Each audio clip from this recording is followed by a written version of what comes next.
Bom, boa noite a todos e que a graça e a paz de nosso Senhor Jesus Cristo esteja com todos aqueles que estão em Cristo Jesus.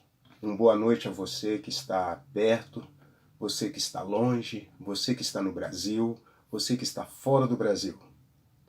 A primeira Igreja Batista de Cajamar, como é de costume, todas as sextas-feiras, a fazer essa devocional, juntamente com você. E por isso ela convida, aonde quer que você esteja neste momento, a participar desta devocional.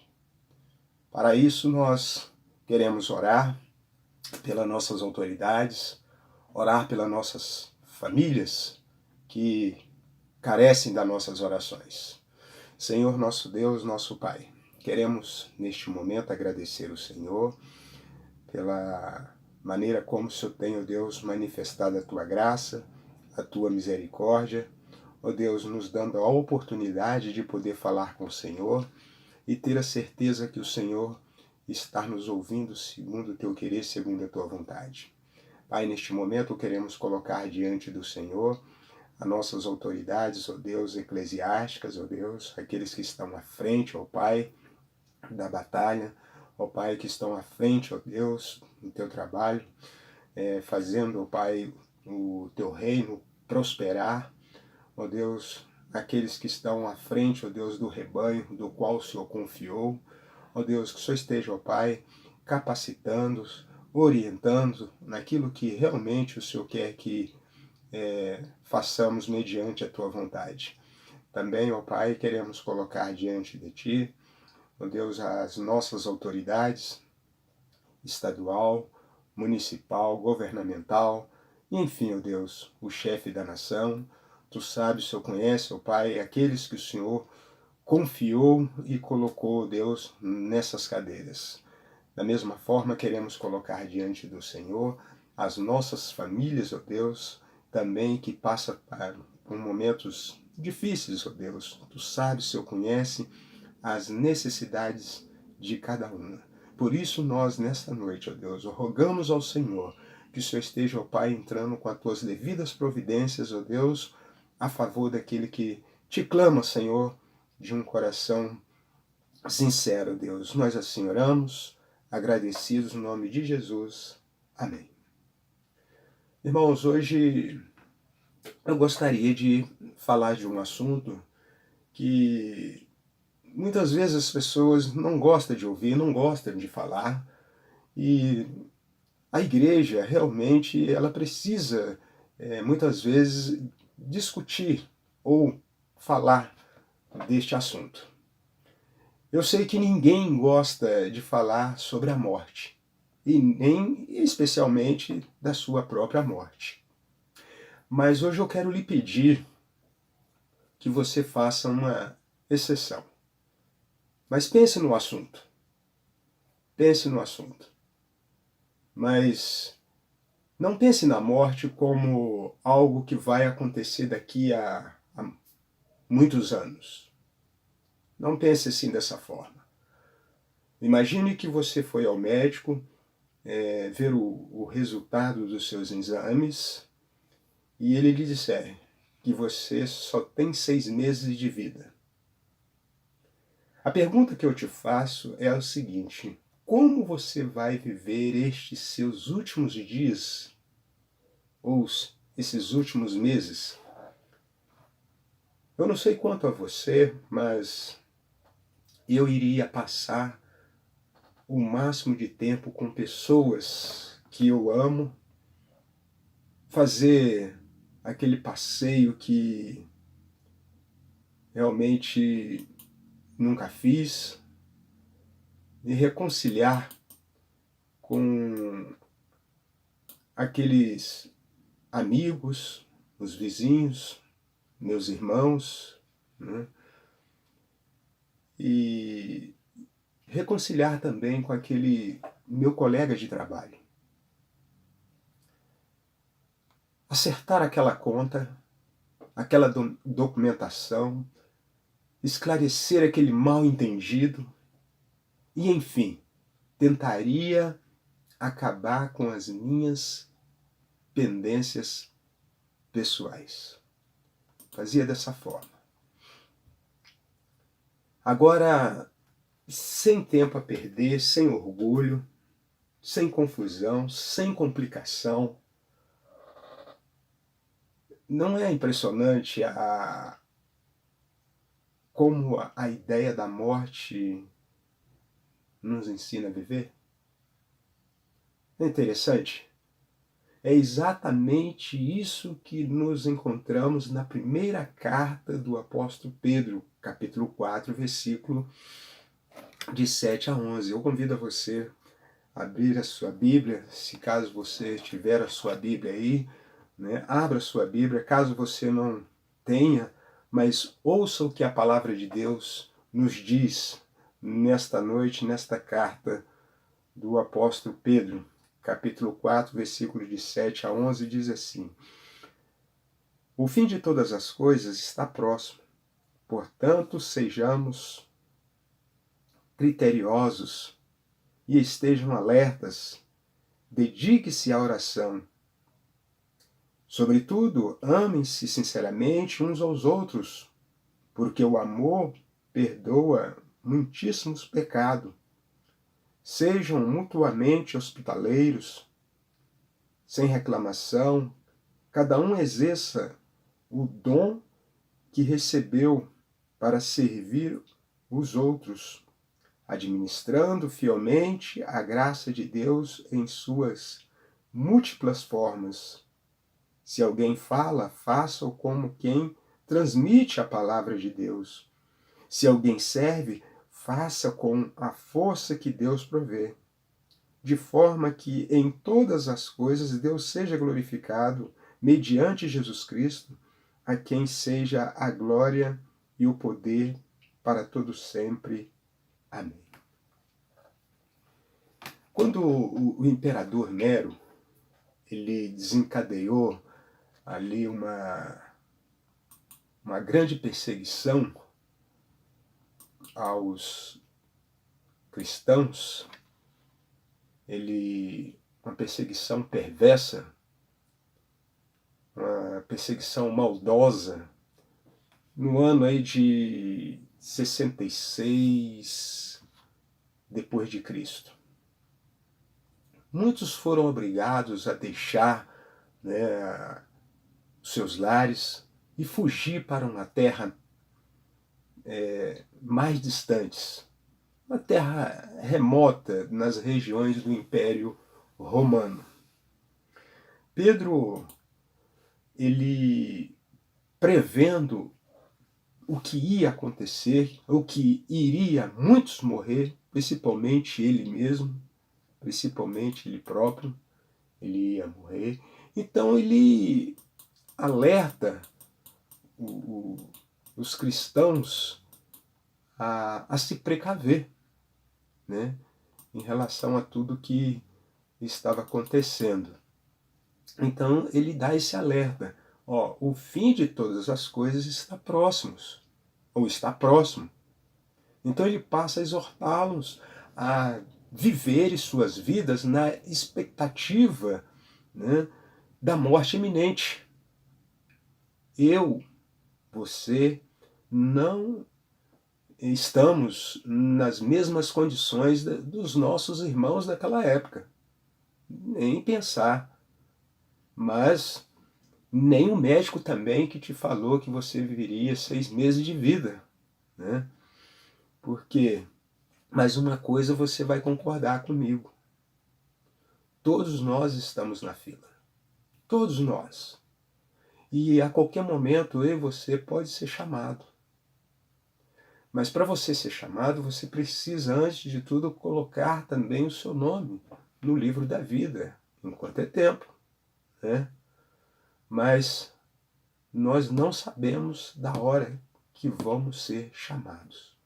Ricos, pobres, negros, brancos, crianças morrem, jovens morrem, pessoas de boa saúde também morrem. Aqueles que não querem pensar na morte também morrem, meus irmãos, meus amados irmãos. A vida humana é tão breve e passageira que não é de exagero. Não é exagero em afirmar que o fim está próximo. Não é exagero em afirmar que o fim de todas as coisas está próximo. Então, estejamos firmes. Firmes. É fácil perceber a mudança do versículo 6 ao versículo 7 da carta aqui do capítulo 4, embora o tom de exortação ele continua. Nos últimos parágrafos do capítulo 13 e ao versículo 13 ao capítulo 4, versículo 6, o assunto era em relação ao cristão com os não cristãos. Era a relação do crente com o não crente, em relação até à perseguição, né? Principalmente a fase da hostilidade, daqueles que estavam sendo perseguidos, sofrendo por parte desses. Agora o apóstolo, o que ele faz? Ele vira a sua visão para dentro da comunidade. Ele vira seu foco para dentro da comunidade. Os cristãos, que podemos ali imaginar, né, que o que ele estava passando. Uma situação que eles podiam levar até uma divisão interna, podemos dizer assim. Então Pedro ele se preocupa dentro dessa área, dentro desse campo, né, que é o campo de dentro da comunidade.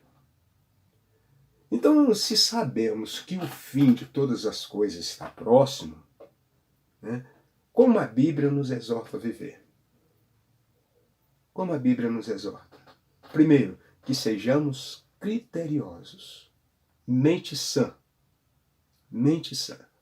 Ou seja, uma consciência que nada venha nos atrapalhar a nossa capacidade de pensar.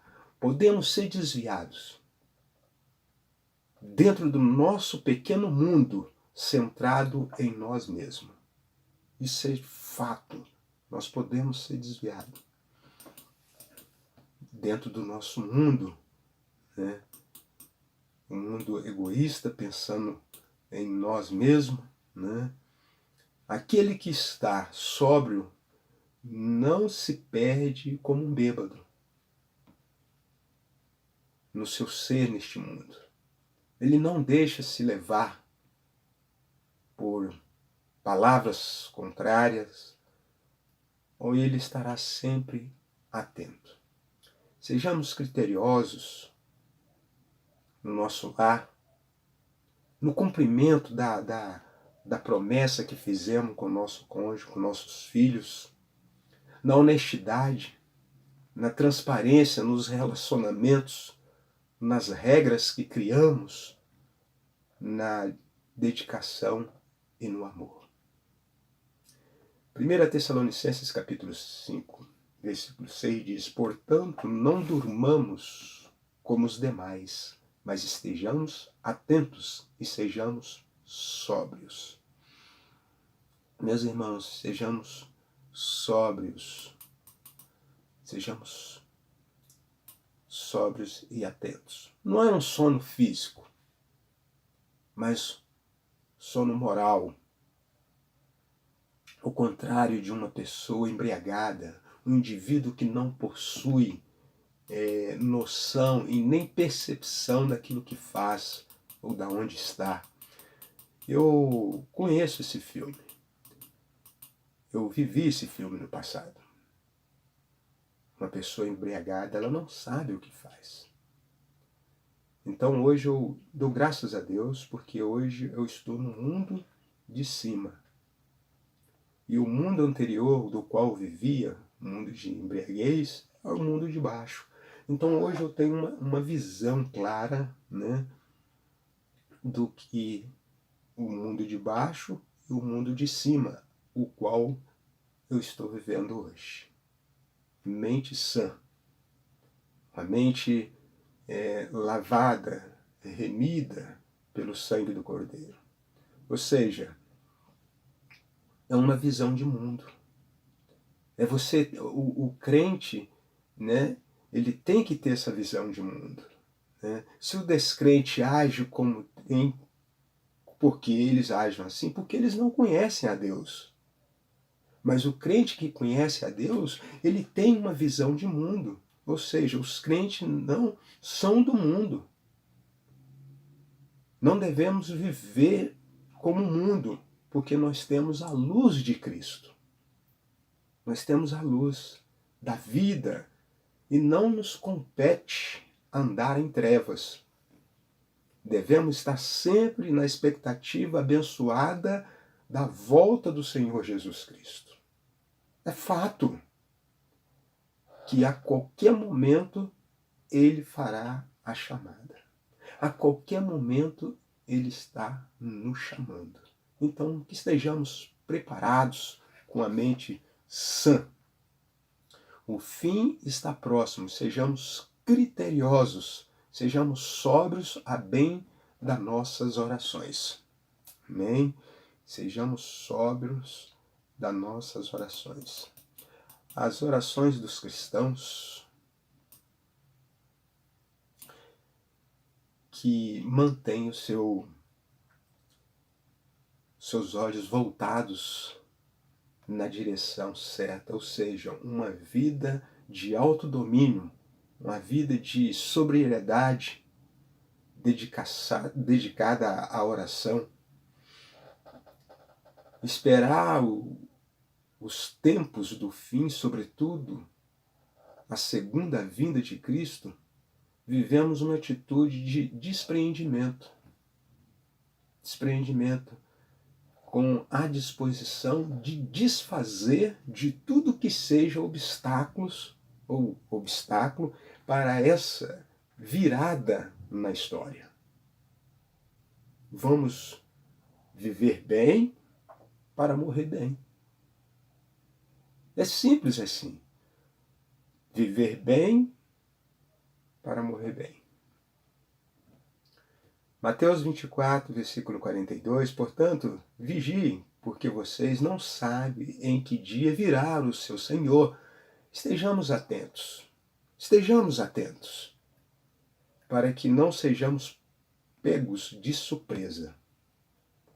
A oração é o modo verdadeiro de se preparar para o fim, próximo a bem das nossas orações. Que dediquemos as nossas orações àqueles que carecem das nossas orações, que tenhamos uma vida de intercessão, intercedendo pelas nossas famílias, intercedendo pelos aqueles que não conhecem o Senhor Jesus como Senhor e Salvador, aqueles que passam por momentos difíceis, aqueles que deixaram seus países devido à guerra, que dedicamos as nossas orações a esse. Em terceiro lugar, acima de tudo, porém, tenhamos um intenso amor um para com os outros, no perdão irrestrito, no perdão, não sejamos limitados em perdoar. Não sejamos perdoar aqueles que nos ofendem, os nossos inimigos que nos perseguem, né? Nossos irmãos que têm nos ofendido ou nos ofenderam com palavras mal faladas, que nós tenhamos um coração sempre abertos para perdoar. Na hospitalidade sem murmuração, no serviço uns aos outros, na partilha dos bens e talentos, acima de tudo, porém, o amor. Está lá em 1 Coríntios capítulo 13, né? Que glorifiquemos a Cristo no nosso viver, no tempo que nos resta, nas coisas que realmente nós devemos deixar para trás e focar no autor e consumador da nossa fé. Se o irmão da direita está calçado, ore por ele. Se o irmão da esquerda está descalço, ore por ele. O nosso alvo é Jesus Cristo. Aonde quer que estejamos, o nosso alvo é Jesus Cristo, olhando firmemente para o autor e consumador da nossa fé. Glorifiquemos a Cristo. Em quarto e último lugar, glorifiquemos a Cristo no nosso viver, no nosso falar, no nosso fazer. A fala é um dom muito maravilhoso. Muito se pode se construir com a fala, através da fala, a capacidade de falar. Nenhum é mais utilizado para destruir e corromper. Falamos o dia inteiro piadas, palavrões, maldições, infâmias e toda sorte de inutilidade. Se você fosse mesmo morrer daqui a 6 meses, como seria o seu falar? Como seriam as suas conversas? Como seriam as suas expressões diante de um quadro do qual nós estamos vivendo? O fim está próximo. Portanto, cuidemos do nosso falar. O fim da história está marcado por uma poderosa intervenção de Deus. O fim está próximo. Que estejamos sóbrios, com a mente sã, atentos ao que está acontecendo, o que irá acontecer a qualquer momento. Nós não sabemos, mas a palavra de Deus pede que estejamos atentos, sóbrios, ao contrário daqueles que realmente estão em trevas, daqueles que não têm percepção nenhuma, daqueles que não têm visão nenhuma. Porque eu e você somos crentes e somos filhos da luz. Portanto, não compete nós estarmos nas trevas e nem andar em trevas. Porque uma vez que Cristo nos resgatou, nós recebemos a luz e nós temos a visão certa de mundo. Estejamos atentos, porque a qualquer momento eu, você, nós seremos chamados. Bem, que Deus abençoe ricamente a sua palavra e que nos ajude a viver na expectativa, na abençoada esperança da volta do Senhor Jesus Cristo. Amém? Deus abençoe.